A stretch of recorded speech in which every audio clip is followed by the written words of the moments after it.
ಈಗ main matter ಏನಪ್ಪಾ ಅಂದ್ರೆ ಸೋಂಬೇರಿ, ಕೆಲಸ ಇಲ್ಲದ ಸೋಂಬೇರಿ ಯಾರು ಅಂದ್ರೆ ನಾನು ಸತ್ಯವಾಗ್ಲೂ ಧ್ರುವಂತನವ್ರ ಡೆಡ್ ಆಪೋಸಿಟ್ ಕೂತಿರೋ ನಮ್ಮ ಅಶ್ವಿನಿ ಮೇಡಮ್ ಕೊಡಕ್ಕೆ ಇಷ್ಟಪಡ್ತೀನಿ. ಯಾಕೆ ಅವ್ರು ಯಾವ ಟೈಮಲ್ಲಿ ಏನ್ ಮಾತಾಡ್ತಾರೋ ಅವ್ರಿಗೆ ಜ್ಞಾನನೇ ಇಲ್ಲ. ಅವ್ರಿಗೆ ಅವ್ರ ಮಾತಿಗೆ ನಮ್ಮಕ್ ಸಾಧ್ಯನಾ? ಆಮೇಲೆ ಇದಾಗಕ್ ಸಾಧ್ಯನಾ? ಅವ್ರ ಮಾತು ಬಿಟ್ಟಾಕಿ ಏನಿಗೆ ಮಾತಾಡ್ತಾರೆ?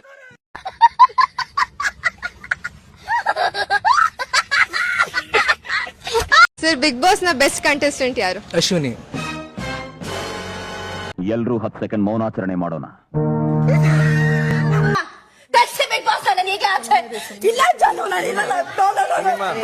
ಸುಮ್ಮನೆ ಇರಿ. ನಾನೇ ಹೋಗ್ತಾ ಇದ್ದೆ. ಡೋರ್ ಓಪನ್ ಆಗ್ಬಿಡ್ಬೇಕಾಯ್ತು, ಚೆನ್ನಾಗಿರೋದು. ಇಲ್ಲಲ್ಲ, ಓಪನ್ ಆಗ್ಬಿಟ್ಟಿದ್ರೆ ಏನಾದ್ರೂ ಕೋಪಕ್ಕೆ ಹೋಗ್ಬಿಡಿರೋದು ಆಚೆ. ನಾನೇ ತಳ್ಬಿಡುವೆ ಹೋಗೇನು. ಬಟ್ ಸತ್ಯ ಹೇಳ್ತಾ ಇದ್ದೀನಿ, ಅಜ್ಜಿ ಜೊತೆಗೆ ಕ್ಲೋಸ್ ಇದ್ದೀನಿ, ಅವರು ಹೋಗಿದ್ರು. ಇವತ್ತೆ ಚಂದನ ಜೊತೆಗೆ ಕ್ಲೋಸ್ ಆಯ್ತು, ಅವರು ಹೋಗಿದ್ರು. ನೆಕ್ಸ್ಟ್ ಇಲ್ಲಿ ಅಶ್ವಿನಿ ಮೇಡಮ್ ಜೊತೆ ಕ್ಲೋಸ್ ಇರು, ಅವ್ರು ಹೋಗ್ಬಿಡ್ಲಿ.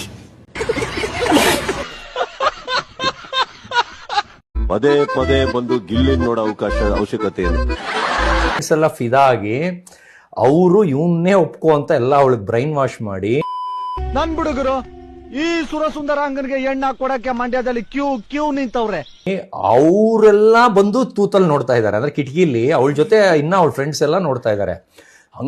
ಅಪ್ಪೇ ಇದು ಯಾವ್ದೋ ಫ್ಲಾಶ್ ಬ್ಯಾಕ್ ರೆಬಲ್ ತರ ಅಂಬರೀಶ್ ಹಳೆ ಚಕ್ರ ಕತೆ ಇದಂಗಿದೆಯಲ್ಲಪ್ಪೇ.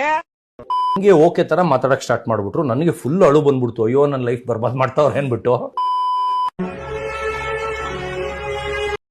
ನನ್ನ ಸೇಮ್ ಅಶ್ವಿನಿ ಮ್ಯಾಮ್.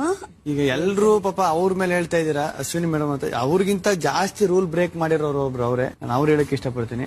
ಆಕ್ಚುಲಿ ಸ್ಪಂದನ ಅವ್ರ ಪಕ್ಕ ಕೂತಿರೋ ಅಶ್ವಿನಿ ಮೇಡಮ್ ಅವರೇ. ಎಲ್ರು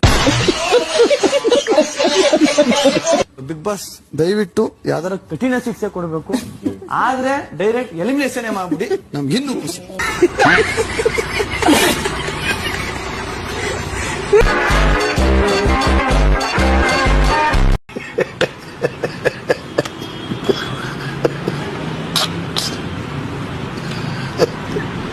ಯಾವ ಶೋಕಿನೂ ಇಲ್ಲ ಸರ್. ನನಗೆ ತುಂಬಾ ಜನ ಪ್ರಪೋಸ್ ಮಾಡ್ತಾರೆ, ಆದ್ರೆ ನನ್ಗೆ ಯಾವ ಶೋಕಿನೂ ಇಲ್ಲ.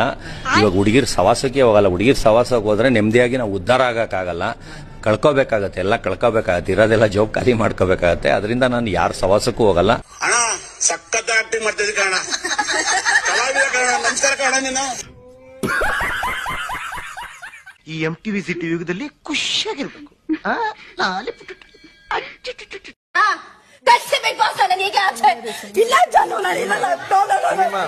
ಸುಮ್ಮನೆ ಇರಿ.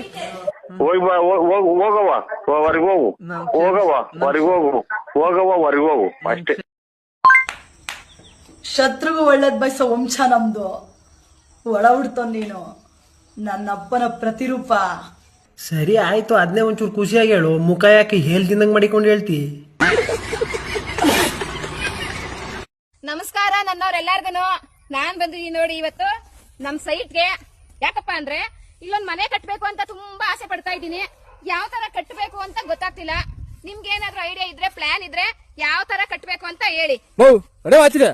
ಏನ್ ಸೈಡ್ ಒಂದು ವಿಡಿಯೋ ಮಾಡ್ತಾ ಬಂದ್ಬಿಟ್ಟು ಮನೆ ಕಡೆ ಎಸ್ಟಿಮೇಟ್ ಆಗ್ತಿದ್ದೆ.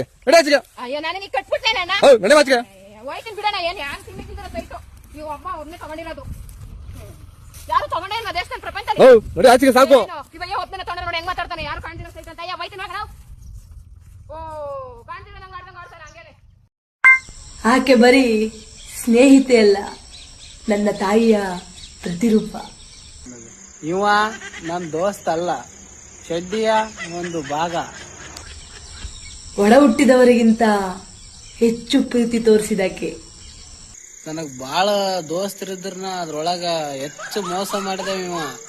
ಅವಳು ಖುಷಿಲ್ ನಾನು ಇರ್ತೀನೋ ಇಲ್ವೋ ನನಗ್ ಗೊತ್ತಿಲ್ಲ. ನನಗ್ ಕಷ್ಟದಾಗ ಇವ್ ಬರ್ತಾನೆ ಇಲ್ಲ ಗೊತ್ತಿಲ್ಲ, ಆದ್ರೆ ಇಲ್ಲಾರೋ ಊಟ ಇದ್ರೆ ಸಾಕು, ಫೋನ್ ಹಚ್ಚಿರ ಸಟ್ನ ಬಂದ್ಬಿಡ್ತಾನ. ಅವಳ ನೋವಲ್ಲಿ, ಅವಳ ದುಃಖದಲ್ಲಿ ಸದಾ ಅವಳ ಜೊತೆ ಇರ್ತೀನಿ. ಅವ್ ಎಷ್ಟನ ಊಟ ಮಾಡಲ್ರಿ, ಅವ್ ನನ್ ಜೊತೆಗಿದ್ರೆ ಸಾಕು. ಲವ್ ಯು ದೋಸ್ತ್. ಲವ್ ಯು ಮಾ. ನನ್ನ ಗೆಳತಿ, ನನ್ನ ದೋಸ್ತ.